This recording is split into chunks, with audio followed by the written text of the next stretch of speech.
Hi friends, बच्चों हम महाकवि भारवी द्वारा रचित उनके प्रसिद्ध महाकाव्य किरातार्जुनीयम के प्रथम सर्ग के श्लोकों का अध्ययन कर रहे हैं। आज का हमारा श्लोक है बच्चों, निरत्ययं साम न दान वर्जितम न भूरि दानम विरह्य सत्क्रियाम प्रवर्तते तस्य विशेषशालिनी गुणानुरोधेन विना न सत्क्रिया। बच्चों, प्रस्तुत श्लोक में महाकवि भारवी ने वनेचर के माध्यम से राजा दुर्योधन के चरित्र की विशेष विशेषता को यहाँ पर कहा है। उसके स्वभाव में आए हुए सकारात्मक परिवर्तन का यहाँ पर वर्णन किया जा रहा है। तो चलिए सबसे पहले हम अन्वय कर लेते हैं। तस्य दुर्योधनस्य निरत्ययं साम दान वर्जितम न भवति भूरि दानम सत्क्रियां विरह्य न भवति। तस्य दुर्योधनस्य विशेषशालिनी सत्क्रिया गुणानुरोधेन विना न प्रवर्तते। बड़ी ही सरल और सहज भाषा में राजा दुर्योधन के चरित्र का यहाँ वर्णन किया है। सबसे पहले हम शब्दार्थ तथा व्याकरण को समझते हैं। देखिए, निरत्ययम, निरत्यः यस्य तत् निरत्ययम अर्थात दोष शून्य, जहाँ कोई भी दोष नहीं है। साम बच्चों शोधन मनिन, यह नपुंसकलिंग में है। मूल शब्द होता है सामन, सामन। न यह अव्यय है। दान वर्जितम, दान देख लेते हैं। दा धातु धन, ल्युट प्रत्यय भाव अर्थ में, देना अर्थ में। दान वर्जितम, दानेन वर्जितम इति दान वर्जितम, बिना दान के अर्थात धन के वितरण से रहित। भूरि दानम बच्चों, भूरि में प्रचुर मात्रा में, बहुत सारा। दानम दान, जो वह दान दे रहा है, जो उसकी देने की वस्तु है, वह प्रचुर मात्रा में है तथा वह प्रचुर मात्रा की वस्तु सत्क्रियाम विरह्य, सत्क्रियाम मीन्स श्रेष्ठ आचरण वाली, सत्कार के साथ, सम्मान पूर्वक, विरह्य छोड़कर, विरह्य वि उपसर्ग, रह धातु अक्त्वा ल्यप प्रत्यय होता है यहाँ पर।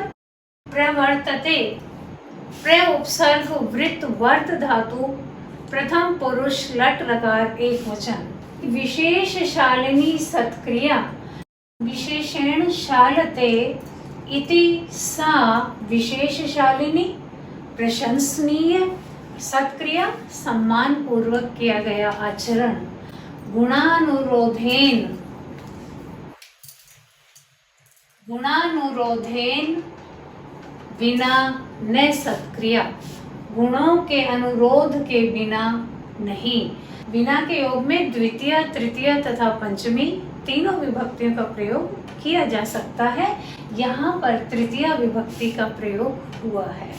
वनेचर राजा युधिष्ठिर को दुर्योधन के आचरण के विषय में बता रहा है। बच्चों, राजा के द्वारा 4 महत्वपूर्ण उपाय होते हैं जो प्रयोग किए जाते हैं। साम दाम दंड भेद। इनमें से दुर्योधन अब साम उपाय का प्रयोग कर रहा है। साम का अर्थ होता है मृदु आचरण, शांति पूर्वक व्यवहार करना या प्रेम से बोलना, मृदुता से वार्तालाप करना। तो दुर्योधन में परिवर्तन देखिए, 3 क्रियाएं यहाँ पर की जा रही है और ये तीनों क्रियाएं एक दूसरे से संबंधित है। तो सबसे पहले देखें, तस्य दुर्योधनस्य, उस दुर्योधन का दोष रहित मृदु आचरण, दोष रहित मृदु व्यवहार। दान वर्जितम न भवति, दान से रहित नहीं होता है। अर्थात जब वह किसी से वार्तालाप करता है तो साम उपाय का प्रयोग करता हुआ उसके साथ दोष रहित भाषा में वार्तालाप करता है, मृदुता से वार्तालाप करता है, और साथ ही यह मधुर आचरण दान के साथ करता है। पुनः भूरि दानम, जब राजा दुर्योधन जो अत्यधिक मात्रा में, प्रचुर मात्रा में दान देता है, वह दान सत्क्रियाओं को छोड़कर नहीं होता है। अर्थात जब वह किसी को दान दे रहा है तो उस दान को वह सम्मान पूर्वक दे रहा है, अपमान करके नहीं दे रहा।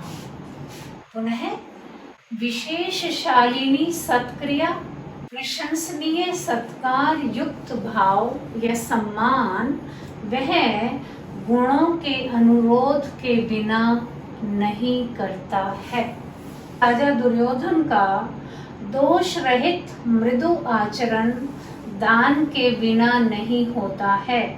उसका प्रचुर मात्रा में दान देना सत्क्रियाओं के बिना नहीं होता है। अर्थात दान देते हुए वह उस पात्र का सम्मान भी करता है। उसका प्रशंसनीय सत्कार गुणों के अनुरोध के बिना नहीं होता है। अर्थात वह जो सम्मान कर रहा है उस पात्र के गुणों को देखकर ही उसका सम्मान करता है। एक बच्चों, दोष रहित वार्तालाप दान के साथ समाप्त होता है। प्रचुर मात्रा में दान दे रहा है तो उस समय वह उनका सम्मान भी कर रहा है, और जो वह प्रशंसनीय सम्मान कर रहा है तो उस समय वह उनके गुणों की गणना या गुणों के विषय में भी ध्यान रखते हुए सम्मान कर रहा है।